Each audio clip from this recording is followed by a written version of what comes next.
చాలామంది అడుగుతున్నారు, ఓహో మీకేం ఇన్ని కాయలు ఎట్లా వస్తున్నాయి, అసలు ఇన్ని స్క్వాష్లు ఎట్లా వచ్చినాయి, ఇన్ని కుకుంబర్లు ఎట్లా వచ్చినాయి, ఇప్పుడు ఇవన్నీ కోసేసాము ఇవాళ.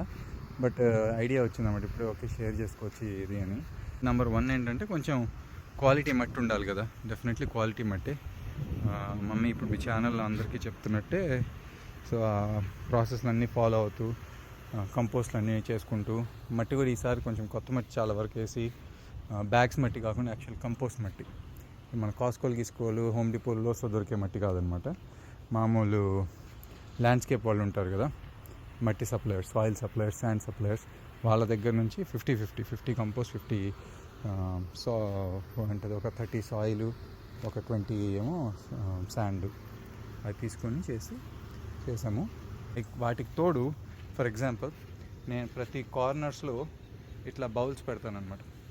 ఈ బౌల్స్లో వాటర్ పోసి పెడతా, బర్డ్స్ వచ్చి బౌల్స్ తీసుకుని వాటర్ తాగుతాయి. అప్పుడప్పుడు కొంచెం ఏదైనా ధాన్యపు గింజలు అవి వేస్తాము, అలా ఏదైనా బర్డ్స్కి వేస్తూ ఉంటాం. బర్డ్స్ వస్తే ఆ బగ్ ఏదో వెళ్తూ 4 బగ్గులు తినేసి వెళ్తాయి. సో దానివల్ల కాస్త పెస్ట్ ప్రొటెక్షన్ ఉంటుంది. దానికి తోడు నేను మార్నింగ్ ఈవినింగ్ పని అనుకోకుండా ఎవ్రీడే వస్తుంది దాదాపు. ఇంకా దానికి ఎడిషనల్గా ఎక్కడ పెస్టిసైడ్స్ అనేది వాడను. నీమ్ ఆయిల్ ఒకటి అప్పుడప్పుడు కొడతాం. సో దానివల్ల ఏమవుతుందంటే చాలా బీస్ వస్తున్నాయి. ఈ టైమ్ ఆఫ్ ద డే మనం మధ్యాహ్నం లేదు నైట్ లేదు వస్తే కనీసం 2-3 బీస్ ఎగురుతూ కనిపిస్తాయి. So I think those are the ones that are pollinating. చాలా బీస్ ఉన్నాయి. సెకండ్లీ కొన్ని బీటిల్స్ కూడా తిరుగుతున్నాయి. బీటిల్స్ని నేను ఎప్పటికప్పుడు పట్టేసుకుంటూ అవి కూడా తీసేసా. అవి పడకుండా వీటి మీద చూసుకోవాలి. స్క్వాష్ బగ్స్ అని ఉంటాయి. ఇది ఇక్కడ చూడండి, ఇక్కడ లీఫ్ లేదా పార్ట్, ఎందుకనంటే వాళ్ళు పొద్దున్న కట్ చేసాము ఈ పార్ట్. ఎందుకు వెనకమాల ఇక్కడ చూస్తే ఇక్కడెక్కడో అవి ఎగ్స్ పెట్టినాయి అనమాట. అది ఎప్పుడైనా నెక్స్ట్ టైం ఒకసారి ఎప్పుడైనా చూపిస్తాను.